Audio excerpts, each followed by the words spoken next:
Hi there, welcome to our conversation and introduction to auditing. Yes, it's me again, Christine, your auditing theory conversation partner. And this video is actually the third out of a three-part mini lecture series on the introduction to assurance and auditing. So if you have missed our first two videos, you may want to pay it a quick visit. The first video talks about the elements of assurance engagement, and the second video is where we converse about the types of assurance engagements. Now, if you haven't done so yet, you may want to hit the subscribe button and give us a follow at Let's Talk Audit and Assurance. So let's go. Now, this one is the introduction to auditing. It is not yet the introduction to the audit process. We'll be having a separate conversation about the audit process, but for now, we're simply going to peel off the first layer of the mystery behind what is an audit and what is auditing. Now, as you very well know, this is an auditing theory lecture series, and so therefore our discussions will be leaning towards an FS audit or a financial statement audit.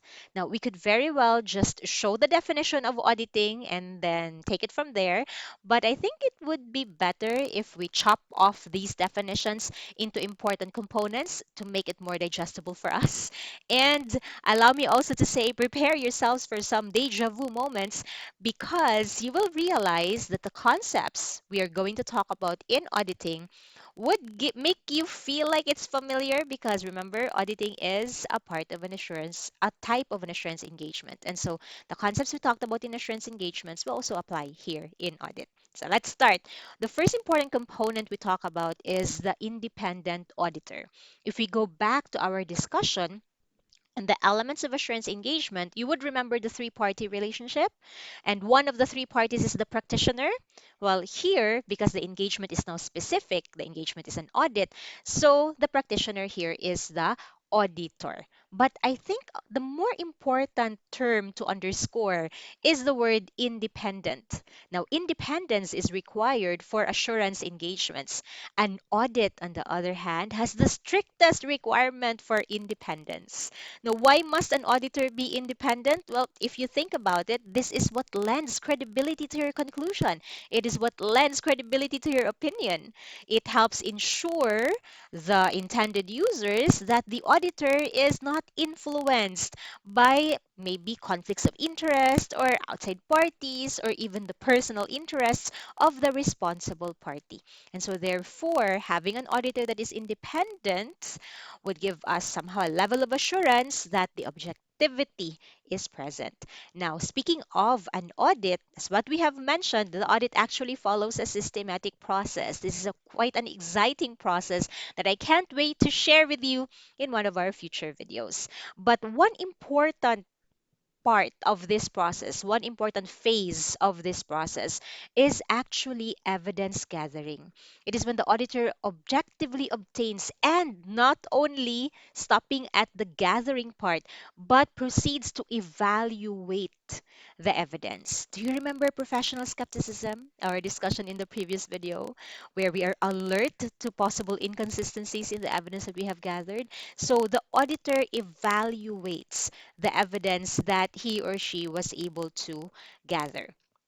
Now, this evaluation of the evidence, its main purpose is to establish a degree of correspondence between the story versus the standards. Do you remember the subject matter or the subject matter information versus the criteria? So, what management is telling us and what the standards require of management.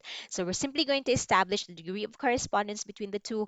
What does management say about how they valued inventory, how they presented property, plant, and equipment? What is their accounting for leases versus what do the standards say? So it establishes that degree of correspondence. And eventually, of course, we need to communicate the results to the intended users. And in the case of an external FS audit, this is done through the medium of our audit opinion, which is contained inside an audit report. So this is what I said. There's going to be like some deja vu moments because the concepts here are actually lifted from the elements of an assurance engagement because at the end of the day, an audit is simply a type of an assurance engagement. Now, Perhaps we get to ask the question, will an audit guarantee dependable financial statements? Do you know that for some companies, audits do not come cheap? But then you get to ask yourselves the question, okay, the client is paying for the audit engagement. Can it guarantee dependable financial statements? The word is guarantee. And the answer is a big no. It cannot guarantee dependable financial statements. Why? Because an audit conducted in accordance with the ISAs, or in the Philippines, PSAs, is designed to provide only reasonable and not absolute assurance that the FS as a whole are free from material misstatements. Two very important words there. First, reasonable. We're only providing reasonable assurance. Secondly, the FS are free from material misstatements. Not all misstatements, material misstatements. And so, therefore, even when a financial statement has undergone external audit, it still cannot guarantee that the financial statements are dependable. Now, this realization would lead to a two-pronged question. The first question probably would be, if it does not guarantee dependability, why go for an audit? Why is there still a need for an independent FS audit if at the end of the day it cannot give absolute assurance? Well, there are reasons behind why an external FS audit is still necessary. And these reasons may stem from the following. First, recognize that there is a conflict of interest between management and the users of the FS. Take, for example, the classic example of management versus revenue regulators. In the case of the Philippines, the BIR. If you think about it, of course, the BIR would like to collect more taxes. Management would not like to pay more taxes. So from there, there's already a conflict of interest. Or if you talk about employees, for example, versus management, employees would like to have, a high amount of salary, but management would say no because we need to protect the sustainability, and so we need to manage our expenses. There is a conflict of interest between management and the users of the financial statements. So that would lead then for a need to have somebody outside of these two entities, outside of the responsible party and outside of the intended users, who would come in and take a look at the financial statements.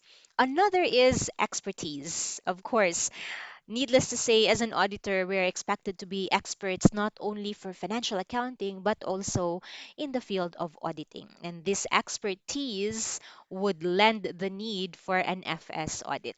Another reason is remoteness. And when we talk about remoteness, we're essentially referring to the remoteness of the subject matter, the remoteness of the documents, the remoteness of the data from the users. So the intended users do not have a direct access to the accounting records of an entity, for example.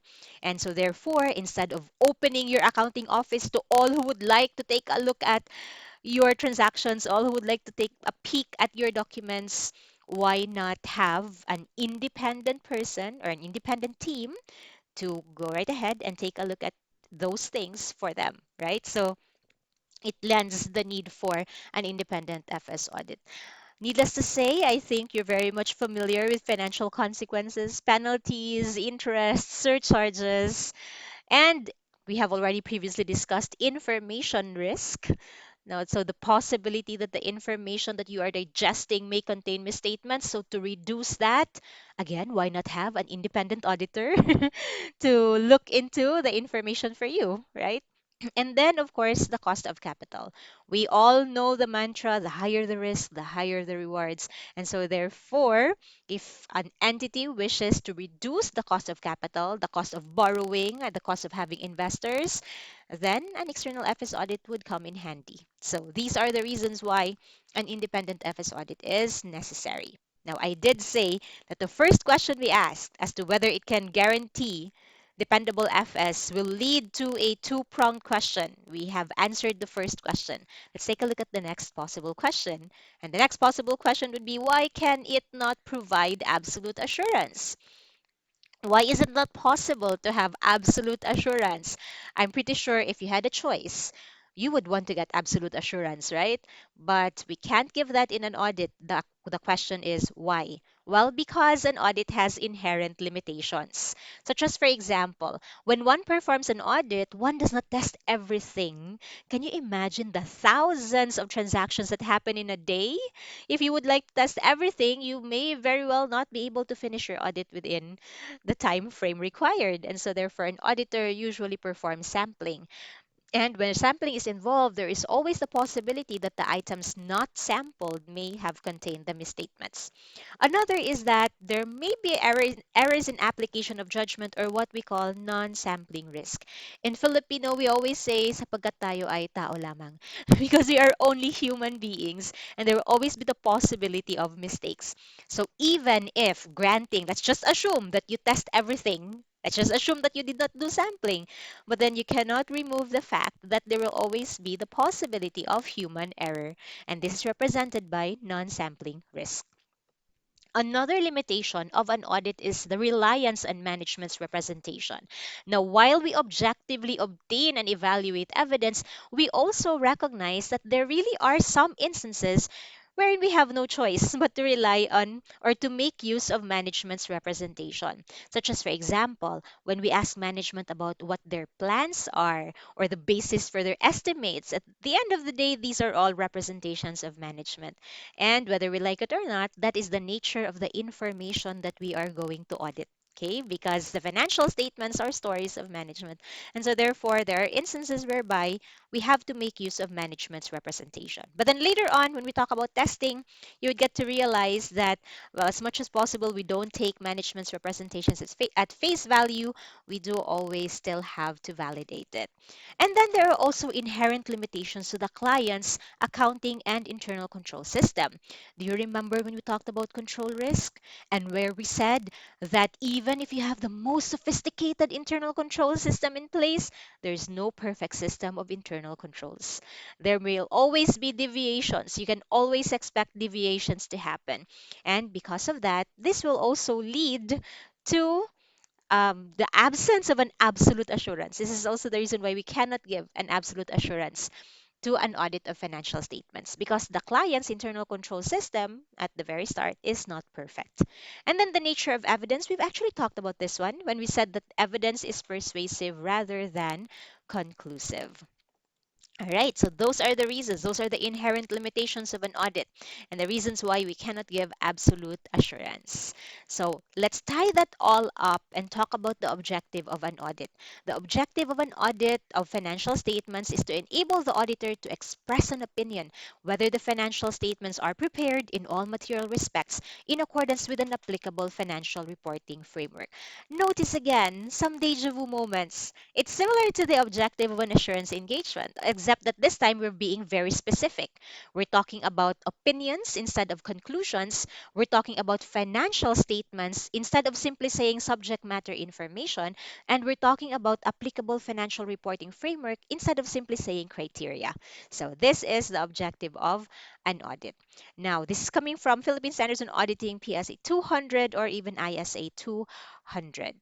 Where there are different types of assurance engagements, there are also types of audits depending on the assertion or the data or the subject matter information. Of course, at the very core of our discussion now and onwards will be the FS audit. This is an audit of financial statements, but there are also what we call operational audits and compliance audits. We'll do a quick side by side comparison of these three in a bit. But then we can also have types of audits according to the types of auditor. So we have an external independent FS audit is done by an external independent FS auditor, an internal audit, which is of course performed by internal auditors, and a government audit, which is performed by the regulators or government auditors. So as promised, let's do a quick side-by-side comparison of these three just to help us peel off that first layer. So what is the difference between financial audit, compliance audit, and operational audit? Well, its very heart are the assertions made by the auditee or the responsible party. If you talk about a financial audit, The assertions are that the financial statements are fairly presented. But if you talk about a compliance audit, the assertions are that the organization has complied with laws, regulations, or contracts. If you talk about an operational audit, actually an operational audit is the broadest or has the broadest scope of the three because it talks about the organization's activities and whether they are conducted efficiently and effectively. Some example criteria that may be used for FS audit, I think you know this, the financial reporting standards or other financial reporting framework. In the case of the Philippines, this would be your PFRS. Or if you want to go international, then your IFRS. In terms of compliance audits, it would be the specific law, regulation, or even contract. Okay, that will be the criteria. In the case of operational audit, like I said, this is the broadest of them, no? And this would be unique to each entity. It will be the objectives set by the board of directors. So you think about KPIs, key performance indicators. You think about quotas that are being set. You think about internal processes and how they're supposed to be handled. So that will be the criteria for operational audit. The content of the auditor's report in the case of a financial audit will, of course, be an opinion on whether the financial statements are fairly presented in conformity with your applicable financial reporting framework. In the case of compliance audit, it would, of course, be the degree of compliance. And in the case of operational audit, which is quite unique because it will give recommendations or suggestions on how to improve operations. So you would notice that operational audit is kind of like special because it kind of marries assurance and consultancy at the same time because it does give recommendations or suggestions on how to improve it. Auditors who generally perform FS audits are external auditors, of course. This is where our CPAs would come in. Compliance audit may be performed by government auditors, usually performed by government auditors, your revenue regulators, like those coming from the BIR, or in the case of the Philippines, the Commission on Audit will also do compliance audits for LGUs and other government-owned and controlled corporations and such. In the case of operational audits, these are normally performed by internal auditors. Now, traditionally, internal auditors are employees of the company. I say traditionally because in the even not so recent present, it has become quite the norm as well to have internal audit functions being outsourced. So it is now common even for audit firms to have internal audit engagements. Right? So the main difference mainly is the main difference really is not necessarily on who does the audit, but what is the purpose of the audit. So if the purpose is to give recommendations on how to improve operations, then that's most definitely operational audit. And guess what? That's it. We have taken care of the introduction to audit and assurance. Good job, everybody. If you were able to stay awake throughout the entire duration, you did a very good job. So give yourself a pat in the back, and I hope to see you in the next one.